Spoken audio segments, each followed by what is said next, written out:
Welcome to Gadget Corner. We're going to show you a lot of new products to make you go wow and your wife go, how are we going to pay for this stuff? Actually, Tim, today's products are something any woman would love to have in her home. And to demonstrate that for us is Tool Time's very own gadget expert, June Palmer.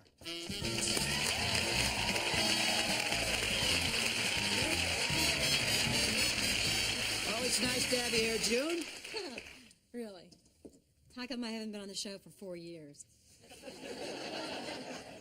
Budget problems. But we got it worked out. Al's going to take a cut in pay. My pay couldn't get any lower. So, June, what have you got for us today? Well, first up, we have a suck-a-bug. 4 years, and the best you can come up with is suck a bug. It's an easy way to get rid of those annoying pests. I see you have a bug over here. You just turn it on, and bye-bye, buggy. Hey, that's pretty cool, actually. Rechargeable, one-piece styrene. I like that, Al. Look at that. No more pests. And this little device down here, what's that?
No, I don't want you guys exposed to what goes on at a man's poker night.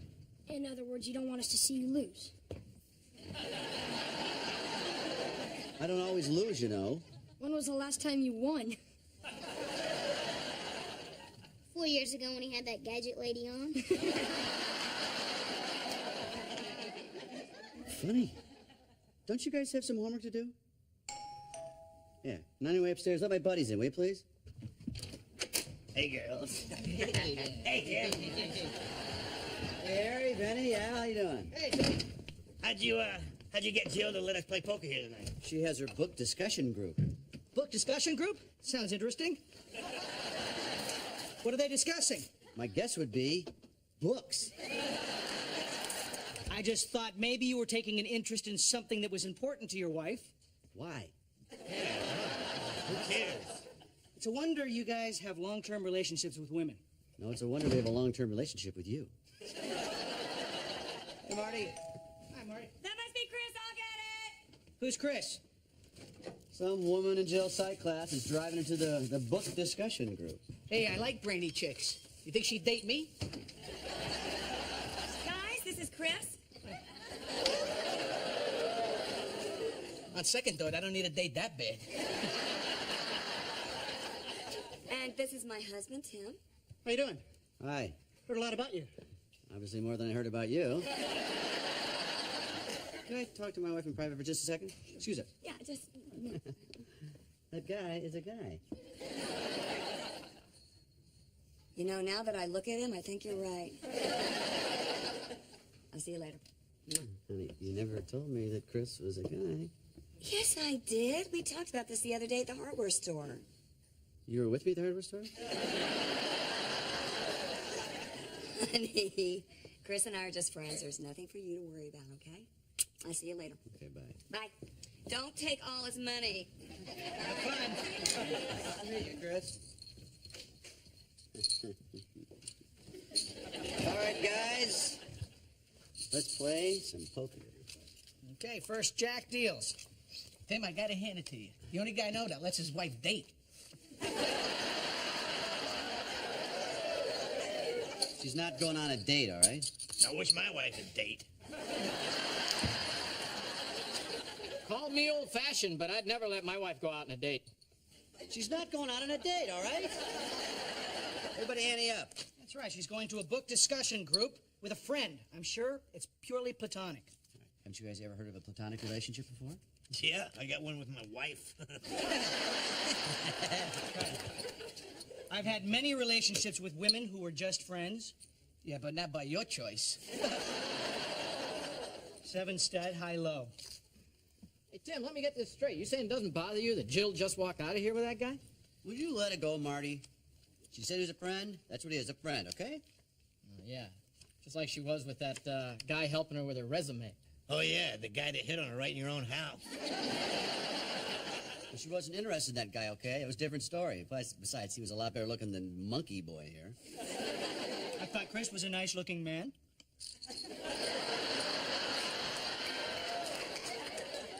Well, maybe you want to date him. First days. Buck. Yeah, I mean, All right. it's something how the most gorgeous women always wind up going out with the ugliest guy. Yeah. Look at you, Marty. Your wife's a knockout. What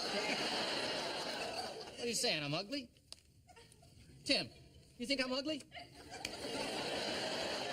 I don't know, Marty, you got some nice features. Overall, you're a pretty forgettable guy, really. Can we play cards, please? Good idea, Tim. Keep your mind off your marriage problems. I don't have marriage problems. I beg to differ. Another $1.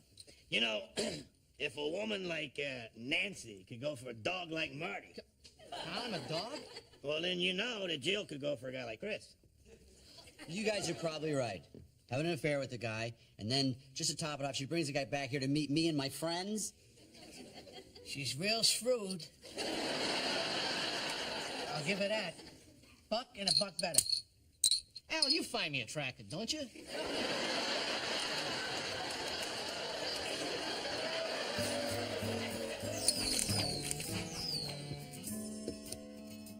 Tim?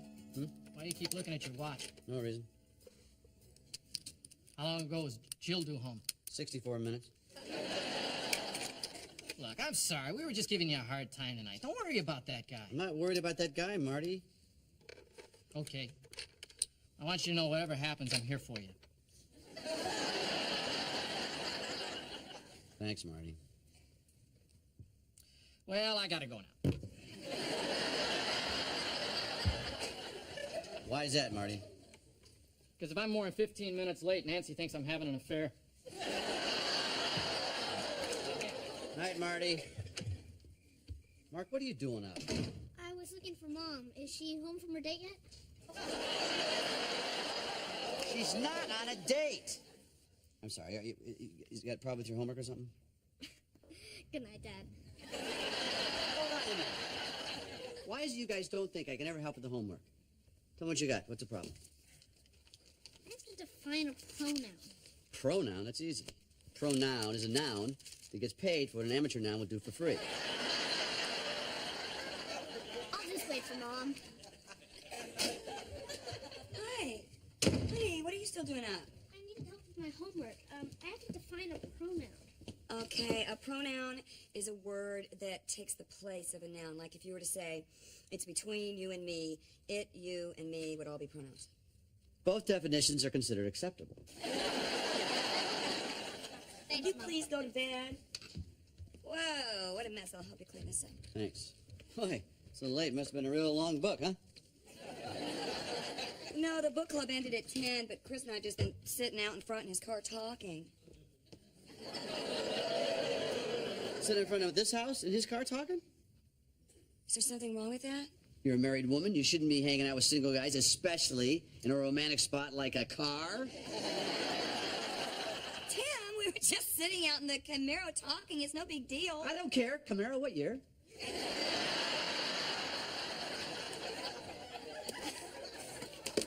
I don't know. Tim, I told you there is nothing going on between Chris and me. We're just friends. Honey, these days, men and women cannot be just friends. Really? What about you and Heidi? Heidi? She's not my friend. She's a co-worker. To me, Heidi's just Al with less facial hair and a better physique. get them mixed up myself. The point is, I wouldn't be sitting parked in Heidi's Camaro, and if I did, I'd know what year it was. Now, this is a ridiculous conversation. If you had a female friend who shared your interests, I would not get all crazy about it. Oh, is that a fact? Yeah. So if I started hanging out with this beautiful woman that knew all about big block 454s, you'd trust me? Yeah, I would. Now you tell me.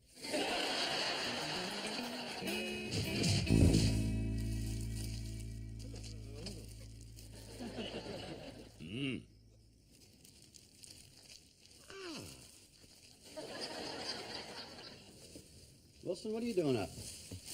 Well, Tim, I couldn't sleep, so I thought I'd come out and squeeze my apples.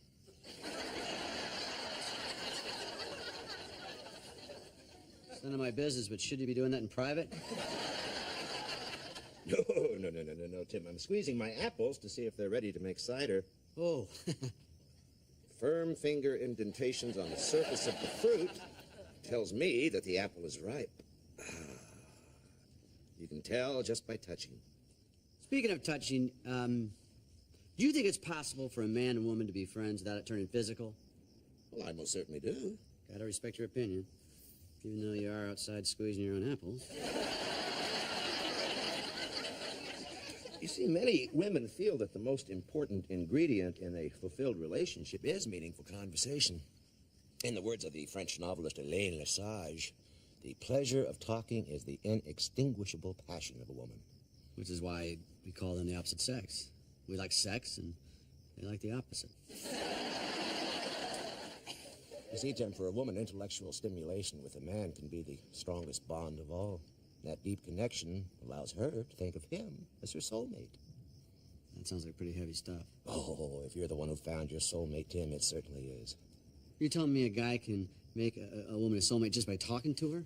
Well, it depends on how good the talk is. Oh, how do I know? Sitting in that Camaro talking there, there could be big bucket racing sitting out there an hour and a half. I go, how is it? The guys that said, I tell you, one time, I go, yo. It'd have to be a hell of a lot better than that.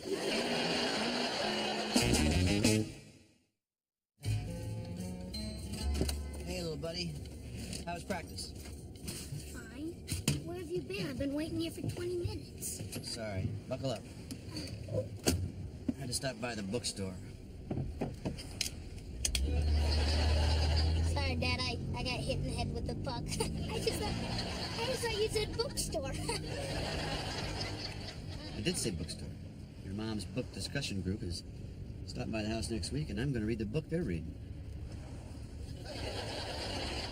Why? To prove I'm just as interested in reading as the next guy. Is the next guy also reading in Dolby Stereo? There's no better way to read a classic than in a classic car. Pop that thing in. Madame Bovary, by Gustave Flaubert. A brilliant psychological portrait which searingly depicts a woman's mind in search of transcendence. Fast forward it, fast forward it. Innocent maidens with tears on their cheeks were kissing turtle doves through the bars of a Gothic cave. Fast forward, fast forward, fast forward. Little pieces of embroidery. Oh man, turn it over. Maybe there's something better on the other side. Favorite tea, Earl Grey. And since we're reading a French book, voila, French pastry. Eclairs? Of course. Oh, my favorite. Hi, everybody. Hi, this is my husband, Tim. Oh, I already know Chris. Nice to see you again, Tim. And this is Sharon, Jane, and Carol. Nice to meet you. You is a pronoun, you know.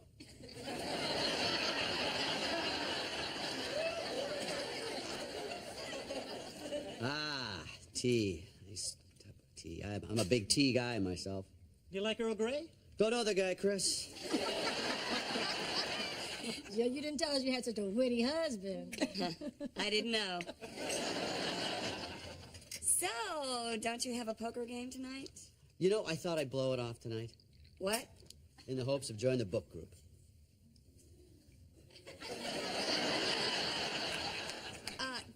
Tim, to participate in this book group, you have to have read Madame Bovary. Ah, yes. Flaubert's brilliant psychological profile. of a woman in search of transcendence. I think that's a very astute synopsis. Well, I've always been a very astute synopsizer. Oh, excuse me. I'm sorry. Tim, I just really don't think this is a very good idea. Well, I just think it's wonderful that you have a husband who shares your interests. You wouldn't catch my husband at book group. You're lucky, Jill. To synopsize what the women are saying, I think they'd like me part of this group. Oh, that's a great idea. Okay, good. Okay, I just sit right in here. Whoa, still warm. Well, let's plunge in. I was hooked by chapter 1. Can we fast forward through chapter 1? And go right to chapter 10. Why chapter 10? They introduce a character, Leslie Boudoir.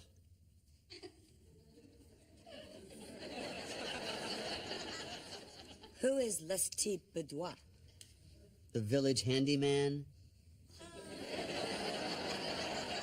What an interesting perspective. I have never heard anyone discuss Madame Bovary from the point of view of the handyman. That's because he has absolutely no relevance to the story. Au contraire. He was the one that set up all the chairs for the fair. I kind of see what you're saying. If Leslie Boudoir hadn't set up the chairs, Madame Bovary would not have been able to sit next to Rodolphe. My point exactly. What's your feeling on Rodolphe, Tim? Rodolphe, Tim? I'm not real clear on his character at this point. You don't remember the main love interest in the story? A sensitive man like Tim was probably more drawn to Leon. Yes, I was. Forgive me, Leon was the one that, The man that she connected with on a deeper level. Madame Bovary's soulmate. Soulmate? Madame Bovary was going to leave her dim-witted husband for it. I didn't like Leon. I don't like that. So, the only character you liked was the, handyman? No. I think the hero of this fine novel would have to be the husband. He was the quintessential dullard. Well, dullard or mallard, I don't care. She was married and only her husband should be allowed near Madame's ovaries.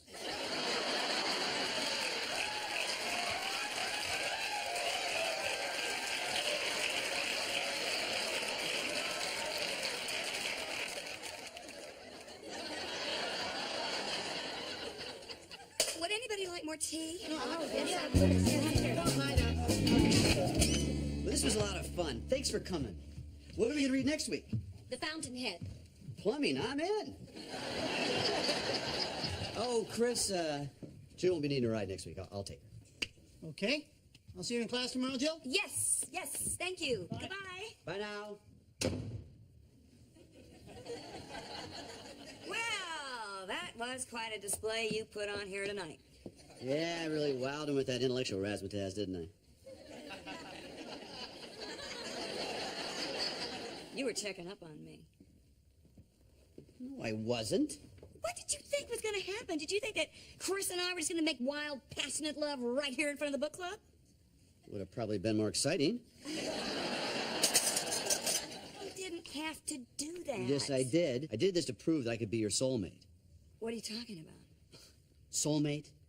The person that can talk about stuff you're passionate about? Well, by that definition, your soulmate would be the guy who rotates your tires. Now, you leave Murray out of this.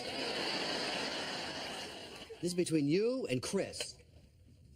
Wait a second. You think that Chris is my soulmate? Yes, I do. He can talk about stuff I don't know about. He's taking your mind and leaving me with your body.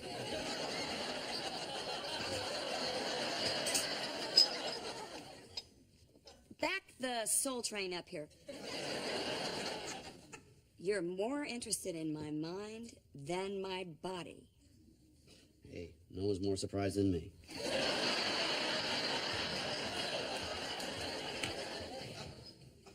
After all these years, why would you think that anybody else could be my soulmate? I don't know. I was out talking to Will, so we were talking about what women really want.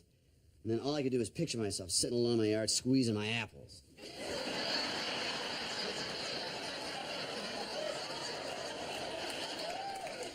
Tim, Chris and I may have some common interests, but it can't compare to what I have with you. You can't. I share my life with you. I share my love with you. All we have to do is look at one another and we know exactly what the other person is thinking. That's true. That's not a soulmate. I don't know what is. So what am I thinking right now? That you read Madame Bovary for nothing. Painful day. You are my soulmate.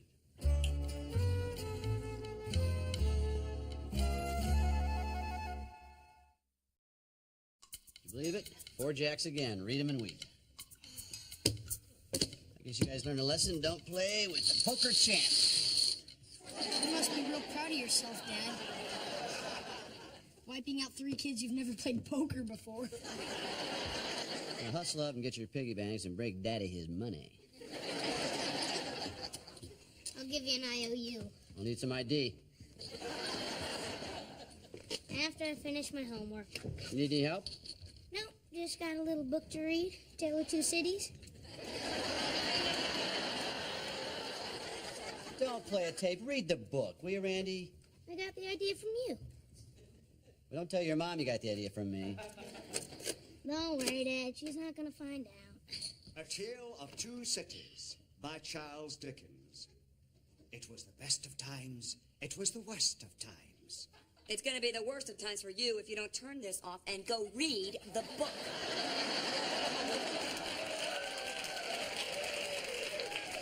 Oh, and I don't care what your father told you. Hey, fast forward past that thing. Sorry, Dad. I got hit in the head with the puck. I just thought you said bookstore. I did say bookstore. Your mom's book discussion group is dropping out. What am I thinking right now? You're thinking that you read Madame Bovary for nothing. Oh. Oh. We are soulmates.